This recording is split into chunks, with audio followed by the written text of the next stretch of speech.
Welcome to Healthy Living, Healthy Planet Radio, sponsored by EarthX, the world's largest environmental experience, and also sponsored by Natural Awakenings magazine. Live your healthiest life on a healthier planet. Now, here's your host, Bernice Butler. Welcome to Healthy Living, Healthy Planet Radio today.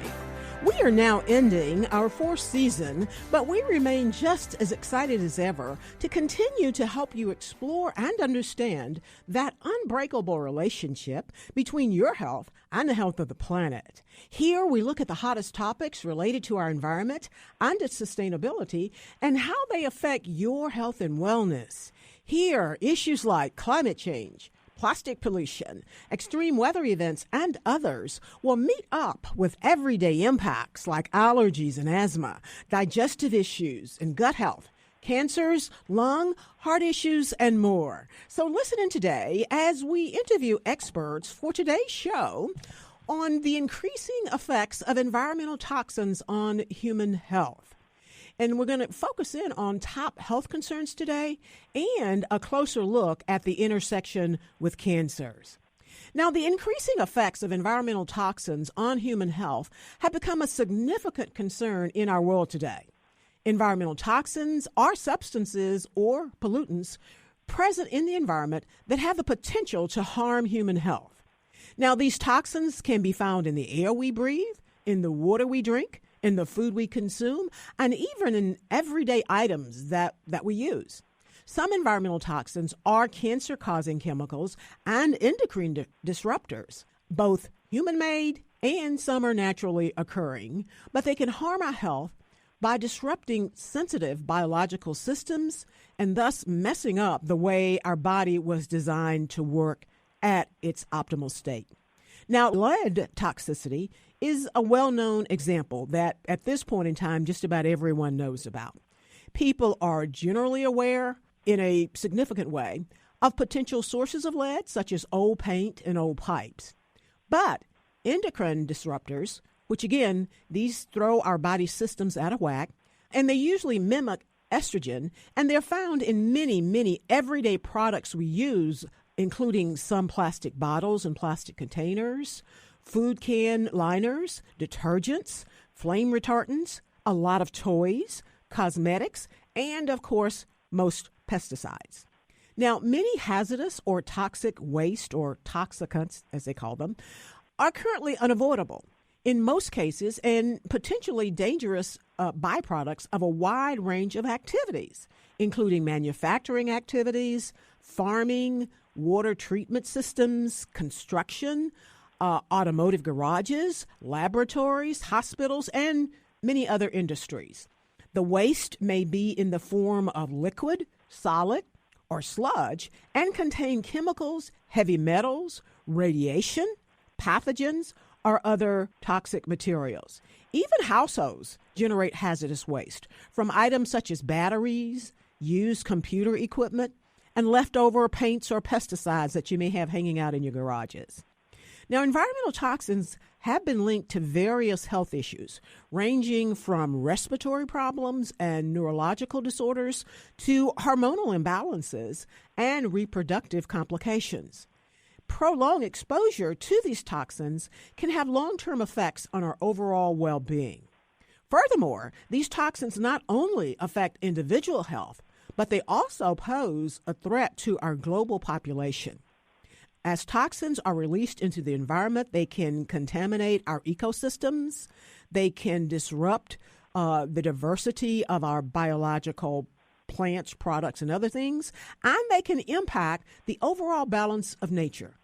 So this has far-reaching consequences for our planet and for us, the planet's inhabitants.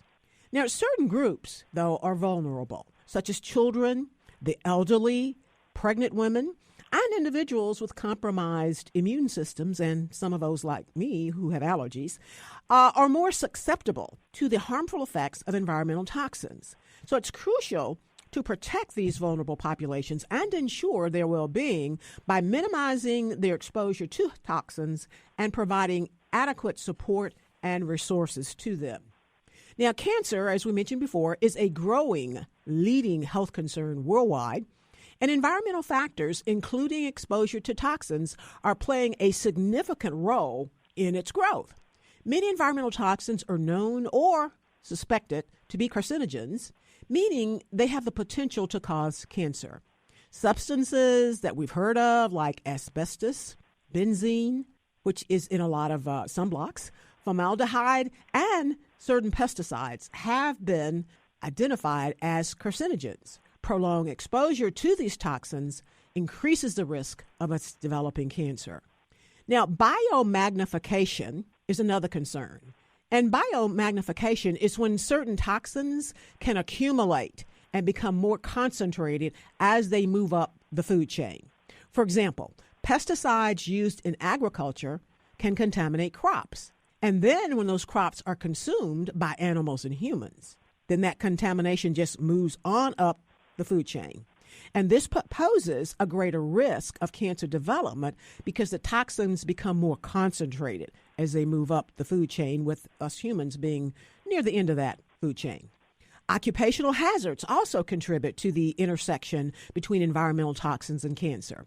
Individuals in certain occupations, which we'll probably talk a lot about later, such as industrial workers, miners, and agricultural workers, have a higher risk of exposure to hazardous substances, thus increasing their susceptibility to occupational cancers. Environmental pollution, particularly air and water pollution, resulting from industrial activities and the burning of fossil fuels, can expose populations to carcinogenic substances. And this pollution not only affects the immediate surroundings, but can also travel long distances, like from the Sahara Desert, like when we see the Saharan red dust every summer. And this impacts communities far from the pollution source. And again, we've also been recently experiencing this with the Canadian fires. Now, given the connections between environmental toxins and cancer, then it's crucial that we address and understand the increasing effects of environmental toxins in order to mitigate the risk that they pose to our human health. Raising awareness about the source of these toxins, implementing effective regulations, promoting sustainable practices, and advocating for cleaner environments are all essential proactive measures that we not only can but must take to reduce the exposure, as well as to promote cleaner environment and work toward a healthier future and reduce the burden of cancers caused by these factors. Now, this is a lot, but here today to help us explore and understand this some more are two experts who are going to make us smarter. Today we have with us Joseph Pizzorno. Joe is a doctor of naturopathic medicine, and he is chair of the Institute of Functional Medicine. Joe is founding president of Bastyr University. And in 1978, he coined the term science-based natural medicine. He has authored or co-authored 6 textbooks for doctors, including the Textbook of Natural Medicine and Clinical Environmental Medicine, which guides doctors on their diagnosis and treatment of disease-causing environmental metals. As well, Joe is the author or co-author of 8 consumer books, and he is editor-in-chief at PubMed, and he's author of an upcoming book called The Case for Dietary Supplements. Welcome, Joe, and did I get all of that right? You did, and actually I thought that was an extremely effective presentation of the huge problem of metals and chemicals in the environment causing disease. So well done. Thank you, Joe, and thank you so much for making time to be with us. Our other guest is Megan Liu, and Megan is the Science and Policy Manager for Toxic Free Future.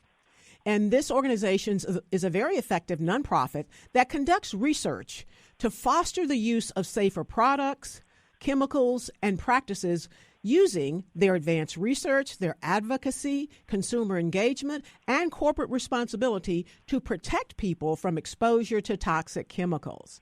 Megan manages numerous science projects and policy initiatives. Now, prior to Toxic Free Future, Megan worked at the Center for Environmental Health, which is a great friend to this show. And there she researched toxic chemicals in consumer products and air emissions. Welcome, Megan. Did I get all of that right? Thank you so much, and I'm excited to be here. So, Megan, what are the primary ways in which chemicals hazardous materials, and toxic substances can harm our environment? And what are the long-term consequences of such impacts? Sure. Chemicals can harm people and the environment during the production, use, and disposal. Because chemicals can travel through air, soil, and water, there are many ways that chemicals can contaminate the environment. People who work at facilities producing toxic chemicals can be exposed in the air and the dust that they're surrounded by. And sometimes the production of toxic chemicals like PFAS, also known as per and polyfluoroalkyl substances, release toxic greenhouse gases into the air as well. So that also impacts the climate on top of human health. But in addition, these chemicals then wind up in a wide variety of consumer products. So people only continue to be exposed to harmful chemicals throughout a chemical's life cycle. And even with the disposal of chemicals, they can end up in landfills and wells and end up in environmental contamination. And so overall, harmful chemicals are in really high production, and in the long term, the cleanup costs for these chemicals will only increase while human health and the environment continue to be harmed. Indeed, and thank you for that thorough explanation. And we're going to go to break, but I want to continue with you, Megan, to dig into something you just said on the other side of the break, and that is I want to talk about let people know how they come in contact with it in the production. Most of us just think about the use. We're going to go ahead and go to our break, and we'll be right back on the other side with Dr. Joe Pizzorno and Megan Liu. Thank you. We want to give a shout out now to our sponsors. That is Natural Awakenings, Dallas-Fort Worth Metroplex Magazine, the Green, Healthy, and Sustainable Living Authority for the DFW Metroplex and North Texas communities. Print issues of Natural Awakenings can be found in all H-E-B stores, natural grocers, central markets, sunflower shops, and many, many other locations, as well as available free for download online at nadallas.com. Check them out. Our other sponsor is North Haven Gardens, serving the Metroplex since 1951, the most respected horticultural establishment in North Texas, offering gardening and plant education, concierge services, DIY classes, gifts, and more. Check them out at nhg.com. And our other sponsor is Lynn Dental Care, practicing dentistry for over 38 years with a holistic approach, non-mercury, looking at the whole body. Specializing in periodontics, Dr. Lynn is board certified by the International Academy of Oral Medicine and Toxicology. Check them out at lindentalcare.com. Thank you, sponsors.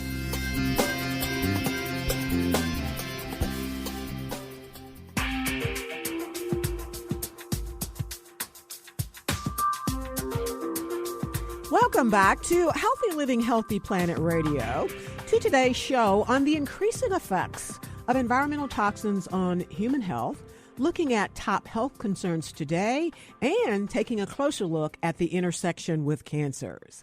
And we are back today with Joe Pizzorno, Doctor of Naturopathic Medicine and Chair of the Institute of Functional Medicine, and Megan Liu, who is the Science and Policy Manager for Toxic Free Future.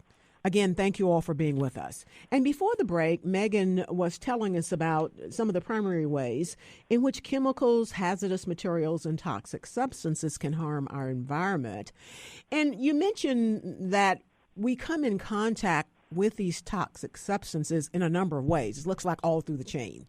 But I wanted you to give some examples of some where we come in contact with it when they are being produced. And that's even before we get to use them and get them in our system otherwise. So give us, our listeners, some examples of our exposure there. Yeah, well, I will begin here with mentioning that workers at chemical manufacturing facilities are just at so much greater risk of exposure to these harmful chemicals because of being in close proximity to the manufacturer. And it's really concerning because, again, these chemicals are getting into air, they're getting into dust, and people can be exposed to chemicals through inhalation, ingestion, and dermal exposure. A more specific example that I will mention is the production of vinyl chloride. Vinyl chloride production is predominantly used in the manufacturing of polyvinyl chloride, PVC plastic. However, during production, hundreds and thousands of pounds of vinyl chloride get released into the air near the facilities that they're being produced at. I hate to interrupt you, but I want to make sure people understand the vinyl chloride. So this is in perhaps manufacturing facilities that are making plastic bottles, or What are the things that they typically make? And I think when people can really identify with that. Yeah, so that is a really good question, clarifying question. Some good examples are there's PVC pipes. So if you walk into stores like Home Depot, you'll see tons of rows of the PVC pipes that often get used in buildings. PVC is also used in other building applications. They're really found all over the indoor environment in different forms of plastic. Indeed, and that was a point I wanted to make.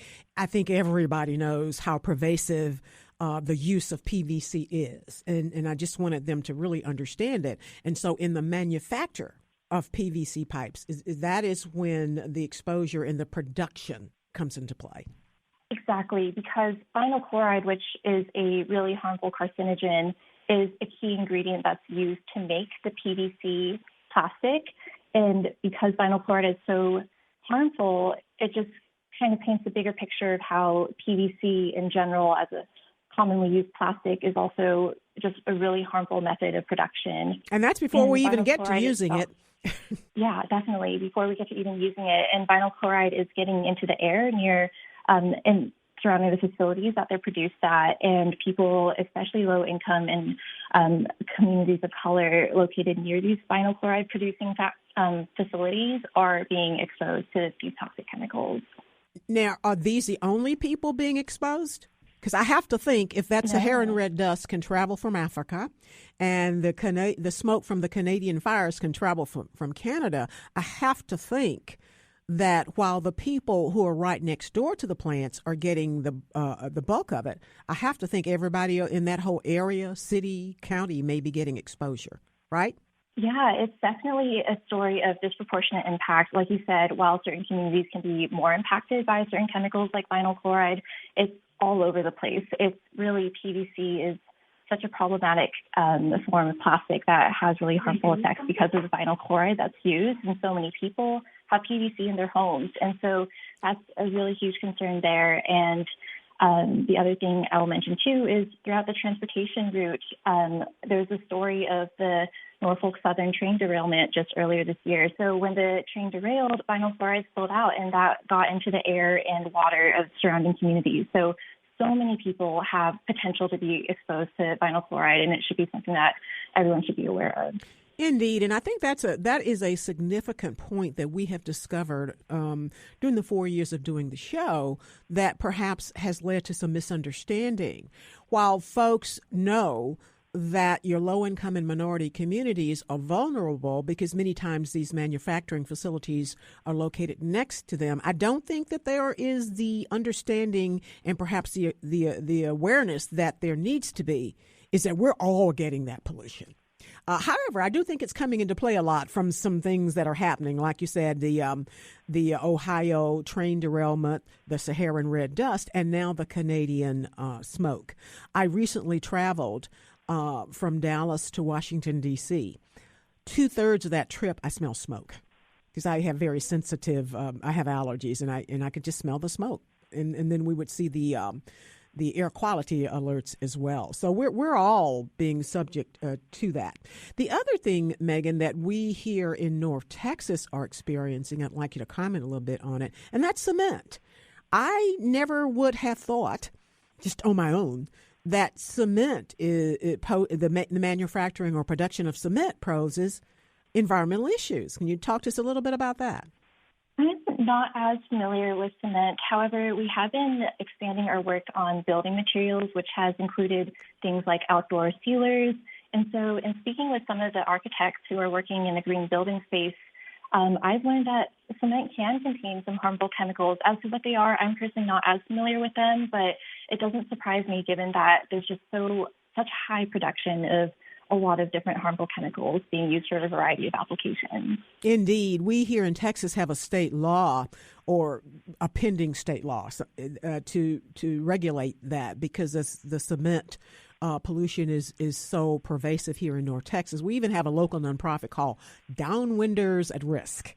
And their whole purpose is that us who are downwind from the cement manufacturing facility are getting a lot of pollution. So, and again, in what we're seeing in my conversation with you all is showing us that there's so many I want to say subtle, but they're not really subtle, and perhaps the best word is unknown. So we're so happy that you all are here today with us to help us unpack this. Now, I want to go to Joe and talk about some of the same stuff, but we want to look now at Joe, what are some of the common sources of chemical exposure in our daily lives, and what kind of health risk do they pose, and how can we minimize those health risks? And so Megan has told us about, what we're getting from the environmental perspective, but even closer to home, Joe, let's talk about the health perspective. Sure. So I'd like to comment on what was discussed before, and that is the orientation towards the industrial exposure side. So the first course I taught on environmental medicine was way back in 1978. And the textbook at that point said the only toxins people have to worry about are those who are being industrially exposed. So vinyl chloride being a great example. And that was then used to discount the effects of these metals and chemicals being released into the environment in the general population. So now we start looking at the research on the general population, we now realize that metals and chemicals in the environment have become the primary causes of chronic disease in every age group. Most people don't appreciate that we now suffer the highest burden of chronic disease in every age group ever in human history. Why? You look at something like diabetes. Diabetes, when I was in naturopathic medical school 50 years ago, affected only about 1% of the population. Now it's more than 10 times higher, and 1 out of 3 people are projected to get diabetes in their lifetime. Why? Our genetics didn't change. We're not consuming more sugar. What did change? We put all these chemicals and metals into the environment that the researchers are now calling diabetogens because they actually cause diabetes. Diabetogens? So where does it come from? Diabetogens. Okay. Yeah. Okay, so where are they coming from? Air, food, water, health and beauty aids. In other words, virtually everything we experience in the environment is contaminated with toxins. Now, as near as I can tell, the majority of the toxins are coming from food. Now, when I say majority, I mean slightly over 50%. There's lots in the water and the air and health and beauty aids. But food is the worst. And what's really particularly worrisome about the food is that as the chemical and metal content of the food has gone up, these toxic materials, the nutritional components in the food have gone down. So it's a double whammy. So now we get more toxins, we're less able to protect ourselves from the toxins because of what we've done to the food supply by growing foods chemically rather than organically. Indeed, indeed. Thank you for that explanation. But you threw out that word that's going to stick with me, and that's diabetogens. And the other one is they're also calling many of these chemicals obesogens. So the obesity epidemic and the diabetes epidemic we're experiencing are both primarily, not totally, but primarily due to metals and chemicals in the environment. Indeed. And I know I've heard a lot, too, about the obesity factor. I've not heard so much about diabetics, but I have heard a lot about things in the environment and external things to us other than food that are causing the obesity issue. And this, I want to connect back with something I had mentioned that I found when I was doing my research, and that was the term biomagnification. And that's where it accumulates. And that seems as though that could be relevant to what you said, where 50% of the issues are in our food. We want to come back on the other side and talk about all of this some more. You're making us smarter even in this small segment. We'll be right back on the other side of the break. Thank you.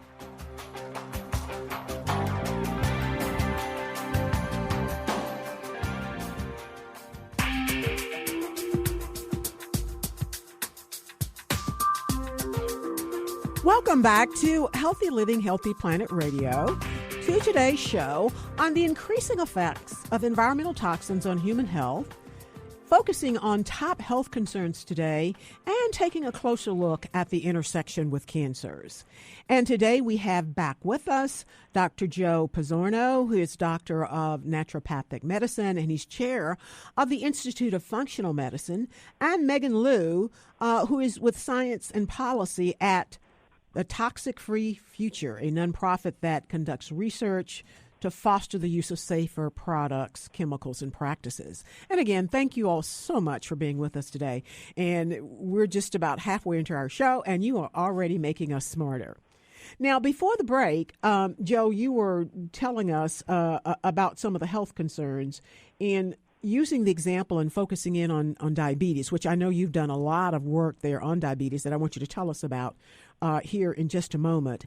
But I want to go back kind of looking at some of these trends that you mentioned, because I want to highlight that and make sure that it's understood and heard.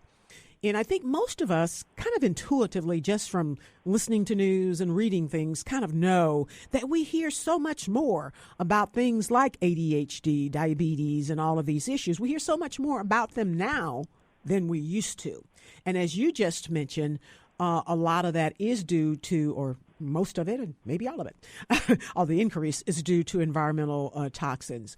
Do you have any statistics to tell us about, any more statistics to tell us about? And then I want to focus in on what I do know you have statistics and research on, and that's diabetes. I gave my first lecture on environmental medicine to doctors about 15 years ago. And at the end of the lecture, the doctor came up to say that was the most depressing lecture I ever heard. So let me give you some statistics. Let's talk about cancer. You mentioned cancer. I wonder how many people in your audience know that 1/4 to 1/3 of cancer is due to arsenic. I suspect that surprises people a lot. And then what if I told you that when you look at the blood level, or typically urinary level of arsenic in people, and you look at, well, how much arsenic has to be in urine before you start seeing disease associations? What percentage of the U.S. population has arsenic levels known to be associated with disease? Not just cancer, it's also things like stroke, it's also things like diabetes and such. 35% of people in the United States have arsenic levels known to be associated with increased risk for disease.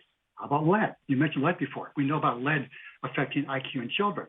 How many people are aware that lead accounts for 18% of all-cause mortality and 1/3 of all fatal heart attacks? Now, you want me to keep going? I can quote you for every disease how environmental toxins are causing that disease. So as we made our environment more polluted, as we made our nutritional supply more impaired, guess what? We have a lot more disease. And so I want to talk about some of the most prevalent long-term health effects associated with chronic exposure to hazardous materials or toxic substances that you've been seeing in your work, which I know you've done a lot, and you just mentioned diabetes. Can you tell us more about that in terms of some of the research and the actual things that you have seen? Sure.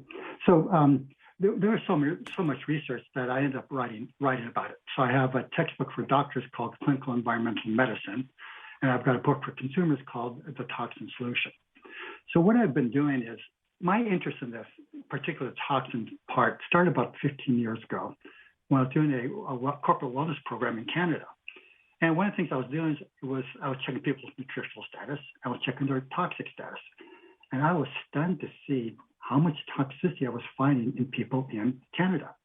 Then I started looking for, well, where's it coming from? And it's coming from everywhere. So, for example, how about mercury? Where does mercury come from? Well, everybody knows it comes from fish. It also comes from fillings.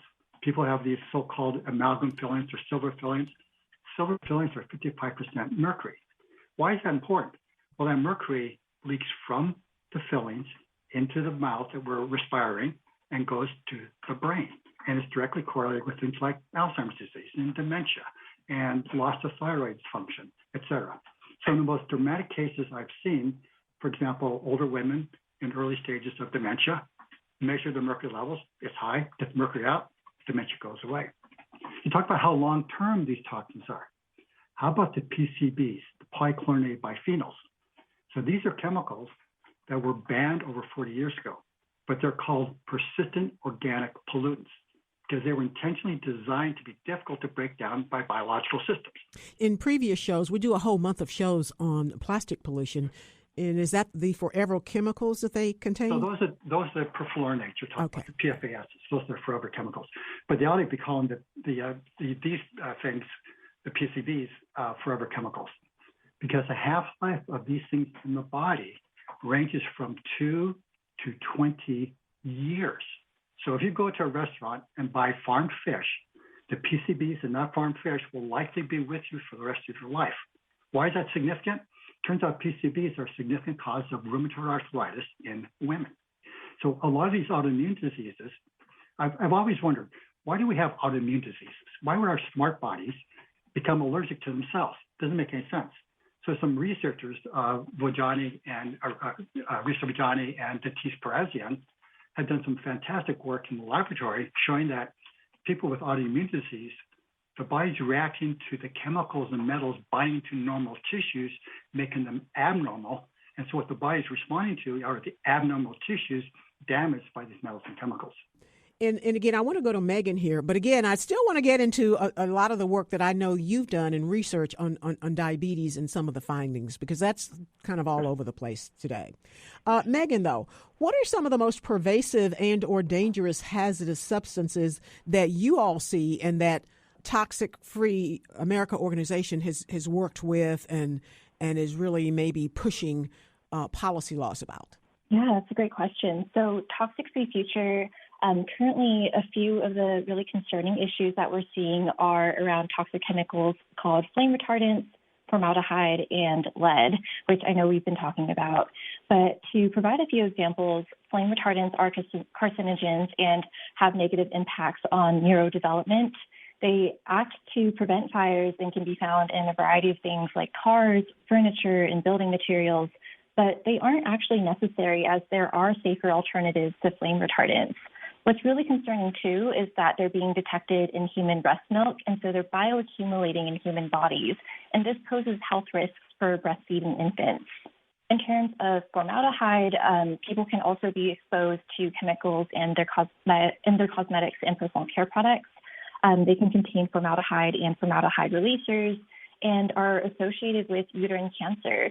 There's a recent 2022 study that found an increased risk of uterine cancer in Black women who frequently use hair straightening products. And I think this example points out a really good case of pointing to a good case of the need for regulation. People shouldn't have to avoid products that they want to use, but it comes down to having regulation that protects everybody from having these harmful chemicals like formaldehyde in their products. One more thing I'll mention, too, is that even though lead has been phased out of major sources that it used to be found in, like paint and aviation fuel decades ago, it's still being detected in consumer products in other areas today. Last year, I participated in community testing events throughout the greater Seattle area, and we found that lead is still being detected in traditional eye makeup, other types of cosmetics, cookware, and dishware. So this is really concerning because lead, again, is a chemical that's a heavy metal that is brain damaging and has no safe level of exposure. And so I think all these examples of seeing these harmful chemicals in these different sources really points to the need that stronger protections are urgently needed sooner than later if we want to prevent these widespread and harmful chemicals from harming people long term. And so I want to focus in on two things you mentioned, Megan, and that is formaldehyde and the lead. I guess I'm really concerned about the lead because it seems as though the focal point is women's cosmetics, and it's been outlawed. So how do they get there? I don't know if has formaldehyde been outlawed, but I do know that everybody knows it's dangerous. Why are we still using these? How are we still using these products? They're being used because there isn't regulation to address them.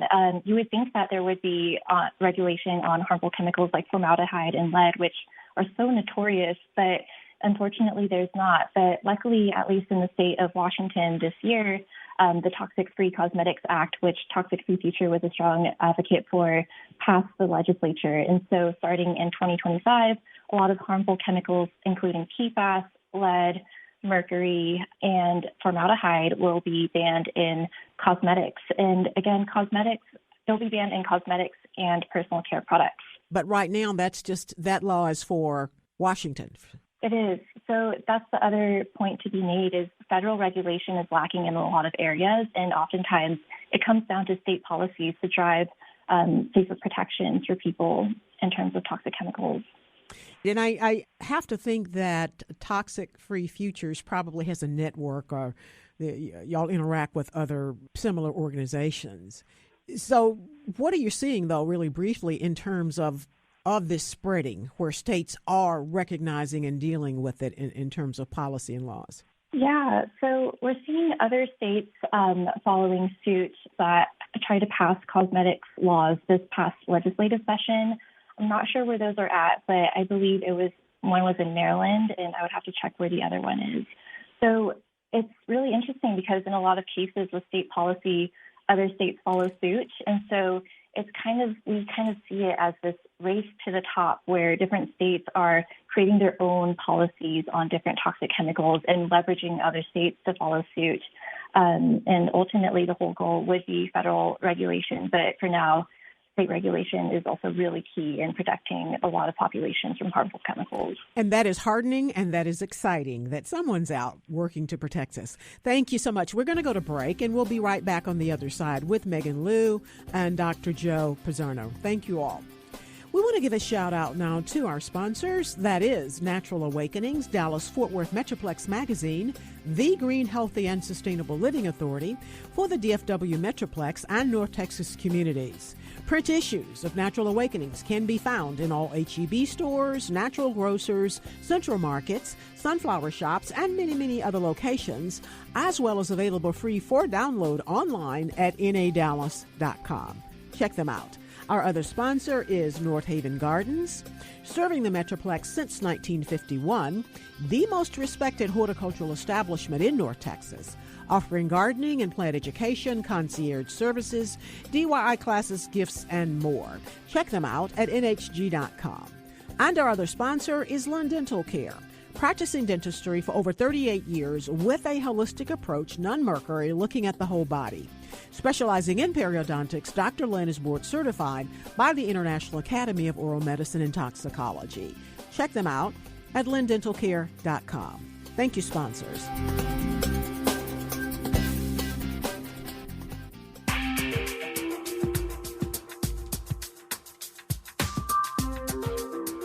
Welcome back to Healthy Living, Healthy Planet Radio, to today's show on increasing effects of environmental toxins on human health.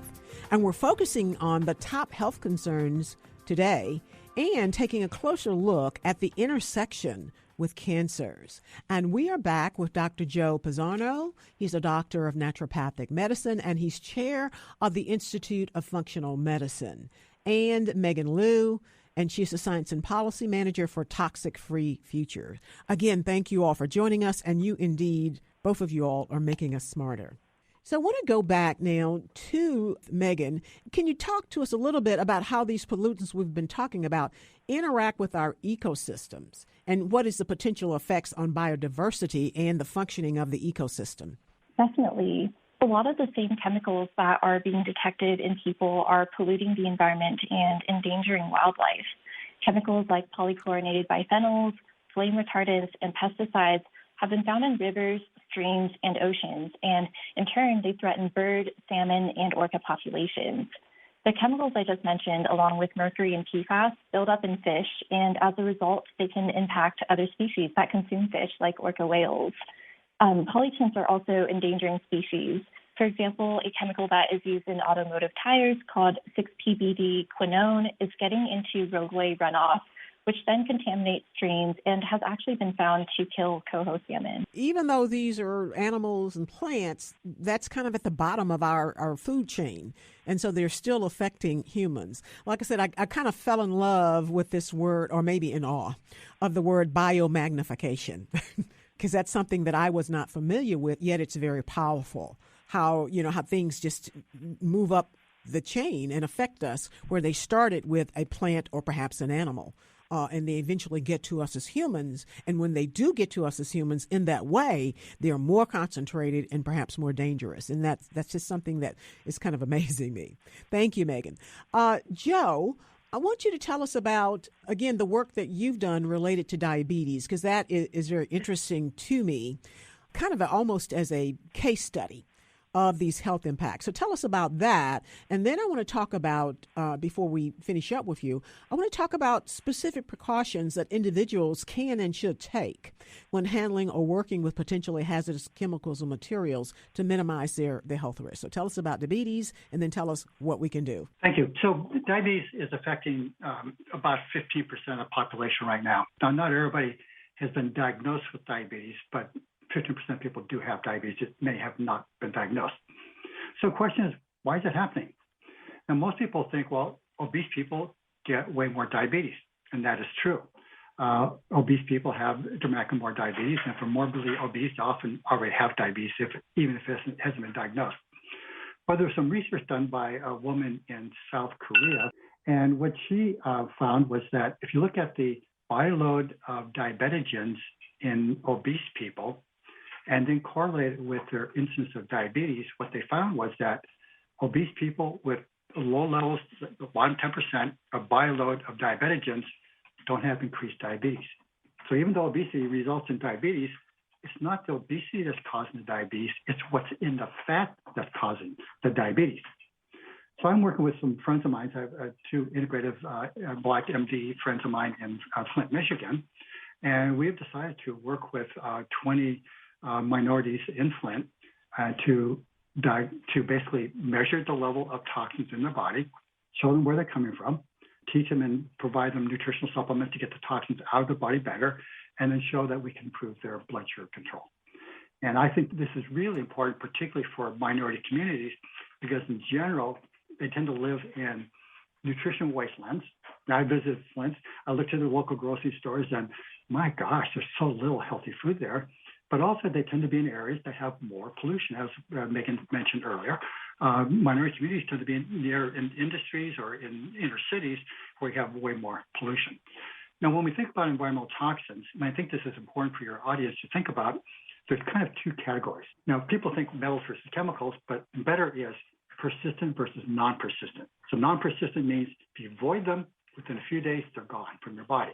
Persistent means that they're so hard to get rid of, it can take months to years to get them out of the body. Can you give us examples of both of those? Arsenic, for example, bisphenol A, phthalates. Those are all short-term toxins. Avoid them, they go away. Okay. Those are the non-persistent. Because I think also I was told that arsenic occurs naturally in our environment, doesn't it? It does. It does. Okay. So we're real good at getting rid of arsenic. You know, the half-life of arsenic is only 2 days. But the problem is we're being exposed to it too much. It's accumulating. Occasional exposure, no problem. So if you look at the public water supplies in the United States, 10% of the public water supplies have arsenic levels known to induce disease in humans. Only 50% of the public water supplies have reported the arsenic levels. Why? It's a $50 test. Why aren't they telling us how much arsenic is in the water supply? This is a huge problem. That's why 35% of people have arsenic levels known to cause disease. And the others, as you mentioned, such as the chemicals associated with plastics and what have you, those are the ones that are very persistent. Well actually, the plastic ones are non-persistent. Those are mainly the bisphenols and the phthalates. Why get rid of them quickly? No, it's the man-made chemical toxins like PCBs and DDT and things of this nature. People think, well, we banned DDT almost 50 years ago. That's true. But people's levels in their body have high levels of DDT, so you can't get rid of the stuff once it gets into the body. And I have to think that there's probably still DDTs in the soil or something of that nature as well. Yes, still DDTs in the soil. So tell us about mitigation, though, because we are nearing the end of the show. We probably only have about 10 minutes, and let's look at the things we can do. We don't want to leave people there. Okay, there's a lot in our control. So that's why I wrote the book, The Toxin Solution, to tell people how do you do this. So first step is avoid the toxins. So you need to only eat organically grown foods. You need to put air filters in the home. You need to use safe, healthy beauty aids. Just do those three things: eat organic food, air filter in the home, and healthy health and beauty aids. That will dramatically decrease the non-persistent toxins. And people will notice within 2 weeks, just 2 weeks of feeling better by avoiding those toxins. Now, the long-term toxins are hard to get rid of. And that's an area where saunas are very effective. So when you put a person in a sauna, this is the work of Steve Ingenuous up in Canada, put people in the sauna, a lot of these hard to get rid of toxins go out through the sweat much easier than they go out through the urine. Indeed. So and I have been told that ever since our first year, sweat. The sauna is a very efficient and effective way to do it. But if they don't have access to the sauna, they can like run or do other things. But the major point is sweat gets the toxins out of our system. So the more you're sweating, the more toxins you can get out, and the more, if you're doing it daily, then you're almost doing somewhat of a daily detox. Yes, as you said very well, it doesn't matter why you're sweating. What matters is that you're sweating. That you're sweating. Running, it could be saunas, doesn't matter. You just got to sweat. And of course, most of us hate to sweat, but it's a good thing. And of course, there's been a big movement on for years about eating organic, and this is one of the reasons. In addition to the fact it just tastes better, quite frankly. It does. Have you ever wondered why organic food tastes better? It's because it has all these other health-promoting molecules, these flavonoids, carotenoids, things like this, that aren't required for life. Therefore, they're kind of dismissed because when you grow foods chemically, they're lost from the food. But since they're not necessary for life, it was ignored. But they're necessary for health. Like, for example, the flavonoids. Flavonoids are antiviral. I think one reason why we had such a bad COVID pandemic is because people's diets are now so low in the natural antiviral flavonoids, they're more susceptible to infections. Megan, and we only have a couple of minutes to go. Megan, what are some of the current or innovative approaches or perhaps technologies that are being used to mitigate the environmental impacts of hazardous materials and toxic substances? I'm not as familiar with the technology side of things, but in terms of strategy and policy, I would highlight that at Toxic Free Future, we use a really specific approach to achieve protections from toxics, and that involves conducting our own scientific research, which we're able to use to then get retailers to stop using toxic chemicals in their products. And that also helps us get policymakers to pass protective measures. Additionally, on the policy side, I think something that is innovative in terms of policy is Safer Products for Washington, which is a groundbreaking law that regulates toxic chemicals in products in Washington state. It gives state agencies the authority to eliminate entire classes of chemicals in products, and it's speeding up the transition to safer alternatives. What are some examples of that you were just, that law? Yeah, so just recently, Safer Products for Washington adopted some bans for their first round. Safer Products for Washington works in 5-year cycles, so every 5 years they ban different chemicals and products. But recently, flame retardants, which were mentioned earlier, were banned in electronic casings, and so that will be really protective from getting the flame retardants into indoor air and dust. And so that's a big win there, and manufacturers will have to follow suit and stop selling electronic casings with flame retardants in them. Yeah, hopefully other states are doing this as well, and as they see the results and the benefits in your state, we can all take advantage of that. Dr. Joe, I want to move back to you for the last word, and that is what are some of the emerging trends and advancements in environmental medicine and environmental medicine research and practices that are specifically focused on addressing health impacts of chemicals and toxic substances? So the good news is we're finally seeing a huge amount of research in this area. Whereas in the past, it was discounted as only industrial exposure, we're now seeing multiple epidemiological research all over the world. And since I basically lecture on this environmental medicine to doctors all over the world, when I go to the various places, I'm finding more and more doctors are aware that this is a problem. So increasing awareness, I think, is the most important trend right now. Indeed. And thank you for letting us know that, giving us that hope, is that you do see it in the medical field. You see it has become, I want to say, a thing, and that people are aware and they're doing things about it. We greatly appreciate it. Thank you so much. You all have made us much smarter. We have been with Dr. Joe Pizzorno, who is a doctor of naturopathic medicine, and he is chair of the Institute of Functional Medicine, and with Megan Liu, who's the science and policy manager for Toxic Free Futures. And again, thank you all. We are smarter. And thank you for listening in today, listeners, to Healthy Living, Healthy Planet Radio. The conversation starts here, but our goal is for it to continue in your homes, in your social circles, your workplaces, at the water cooler, and in the grocery checkout line, so that we can all work together to realize that healthy living is simply not possible without a healthy planet. Our culture is the result of 1 trillion tiny acts taken by billions of people every day, like ourselves. And each of those tiny acts can seem insignificant, but all of them add up, one way or the other, to the change that we each live through. This is your host, Bernice Butler, and thank you for listening in today. And join us again for more on Healthy Living, Healthy Planet Radio, and listen to any of our past shows on podcast wherever you get yours. Thank you.